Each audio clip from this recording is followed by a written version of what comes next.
कर ली थी नवरात्रि के उपवास रखने की जिद। 9 माताओं के लिए 9 दिन व्रत रखूंगी। मैया की भक्ति में शक्ति है। मैया हमारे परिवार को अपना आशीर्वाद जरूर देंगी।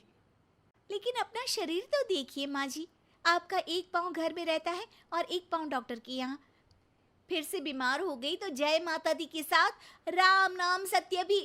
अरे राम राम राम, कैसी बातें कर रही हो बहू। राम नाम सत्य हो मेरे दुश्मनों का।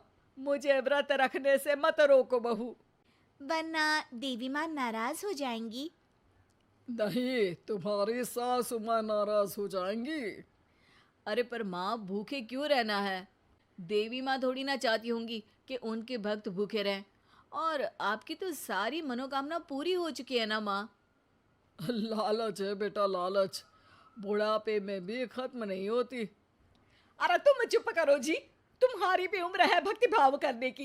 ज्यादा बड़बड़ की ना तो तुमसे भी उपवास रखवा लूंगी। हाँ। अरे रौद्र रूप की उदाहरण कर रही हो मेरी माँ। रख लो व्रत। ठीक है माँ, बस अपनी हेल्थ का ध्यान रखना। अरे उसकी चिंता तुम मत करो बेटा। मैंने टीवी पे देख लिया है कि व्रत में क्या क्या खाने से शरीर में कमजोरी नहीं होती। अच्छा ही है, वरना ऐसा ना हो कि 9 दिन के बाद तुम मैया के द्वार की जगह सीधा हरिद्वार। अरे तुम मुझे हरिद्वार क्यों भेजना चाहते हो? क्योंकि अब तुम्हें मायके तो भेजने से रहा। बाबूजी, क्यों माँ को परेशान करते रहते हो? अच्छा माँ, ये बता दो कि आपको व्रत में खाने के लिए क्या क्या चाहिए होगा। सास के सामने सब हार जाते हैं। माँ के कहे सामान को बेटा लेकर आता है। नवरात्रि का पहला दिन है। नाश्ता कर लो, स्वस्थ रहो, मस्त रहो। मेरा व्रत से ध्यान भंग मत करो।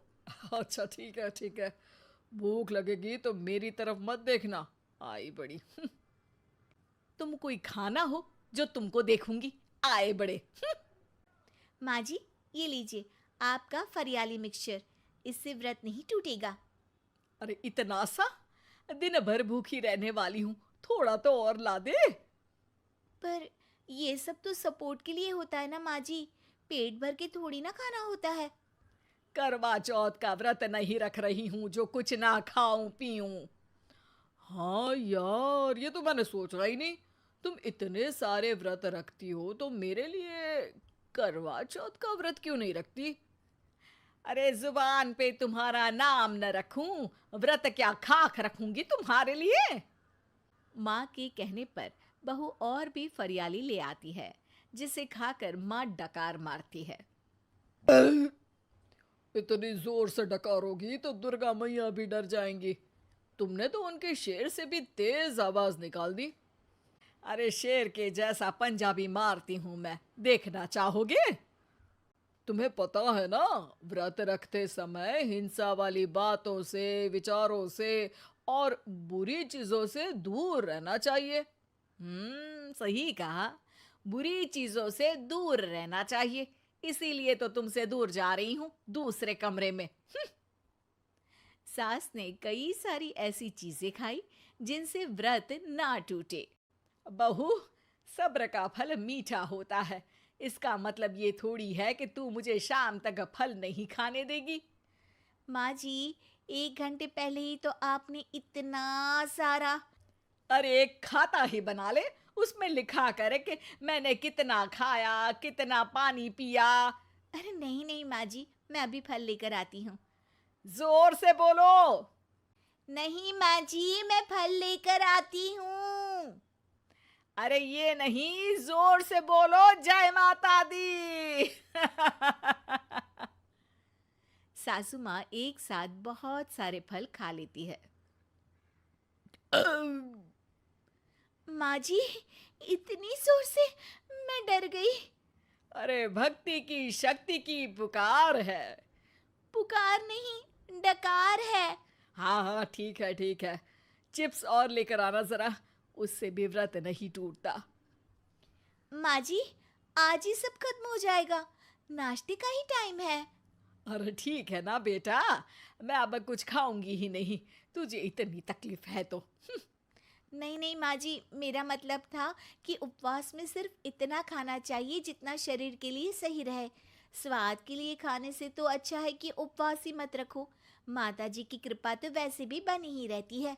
अरे वाह बहू वाह, एक ढोलक और हारमोनियम भी लेकर आना और प्रवचन करने लग जा। श्री श्री 108 बहु ईश्वरी माता।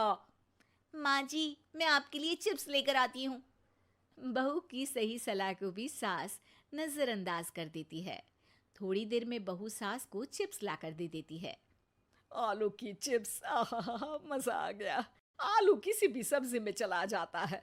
आलू पनीर, आलू पालक, आलू टमाटर, आलू भिंडी और तो और पराठे में भी चला जाता है।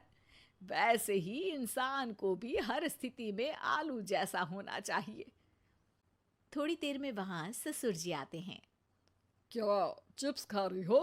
अरे नहीं जी, दिख तो चिप्स ही रही है। अरे तो पूछ क्यों रहे हो? अरे गुस्सा क्यों हो रही हो? उपवास में गुस्सा नहीं करना चाहिए। और ऐसा तो है नहीं कि सिर्फ तुम उपवास करती हो, हमने भी तो किया होगा कभी। नहीं जी नहीं, तुम तो कर ही नहीं सकते। तुम उपवास में भी भेजा खाओगे और भेजा खाने से उपवास टूट जाता है। अच्छा थोड़ी सी चिप्स मुझे दे दो, मन ललचा रहा है। नहीं, उपवास के लिए है। तुम अपना खाना खा लेना जो भी बने। पूरा दिन सास कुछ ना कुछ खाती रहती है। जैसे ही रात होती है, अब बस उपवास हो गया, अब मैं खाना खाऊंगी। जो दिन भर से खा रही थी उसको क्या बोलते हैं? बाबूजी क्यों माँ को परेशान करते रहते हो? अरे लड़के, तेरी माँ दिन भर से इतना खा चुकी है कि देश में भूखमरी की समस्या इसी की वजह से बढ़ रही है। और खाने की दिक्कत नहीं है, कितना भी खाए लेकिन सेहत इधर उधर होती रहती है। कुछ ऊपर नीचे हो गया तो तेरी माँ खाने के बाद हाथ धोएगी और तू अपनी माँ से हाथ धो बैठेगा। अरे इत्तू सा तो खाया था, उपवास भी ना तोड़ू क्या? ठीक है, नहीं खा रही बस। अरे बहू तुम ही बताओ, ये इत्तू सा मतलब कितना खाया है इसने? ना जी ना, मैं कुछ नहीं बोलूंगी।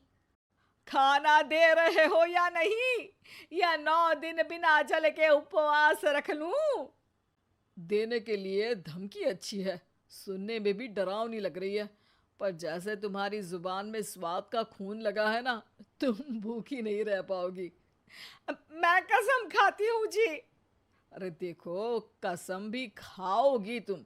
अरे कुछ और दे दो इसको खाने को। ये ले, दाल चावल खा ले बस। डॉक्टर भी कहते थे कि माँ को आए दिन पेट से जुड़ी समस्या रहती है। बस इसी के लिए घर वाले पहले उन्हें उपवास नहीं करने दे रहे थे, लेकिन जब उपवास करने दिया तो माँ ने इतना फरियाली खाया कि घर वालों की चिंता बढ़ा दी। और जैसा कि घर वालों को डर था, अगले दिन उनकी तबीयत खराब भी हो गई। डॉक्टर को बुलाना पड़ा। अरे जितनी बार आप बीमार होते हो उस हिसाब से तो मुझे एक क्लिनिक आपके घर में ही खोल लेना चाहिए। या फिर क्लिनिक में ही इनका एक अलग कमरा बनवा देते हैं डॉक्टर साहब। बाबूजी, पिताजी, मेरे जनक, क्यों हमेशा मजाक करते रहते हो? डॉक्टर साहब, माँ का पेट खराब है। क्या खाया था? जो मिला जो दिखा सब कुछ। अरे बस भी करो जी। बस तो तुमको करना था खाते वक्त। देखिए, खाना अच्छी बात है और उपवास भी आदमी को रखते रहना चाहिए, लेकिन तब जब शरीर लायक हो। पहले दिन ही बीमार हो गई तो 8 दिन कैसे होगा?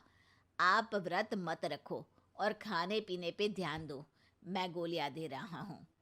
आप भी कुछ खाने को ही दे रहे हो? हाँ, इससे जल्दी ठीक हो जाएंगी। समझ गई हैं आप? अब तो ठीक ही होना है ना मुझे।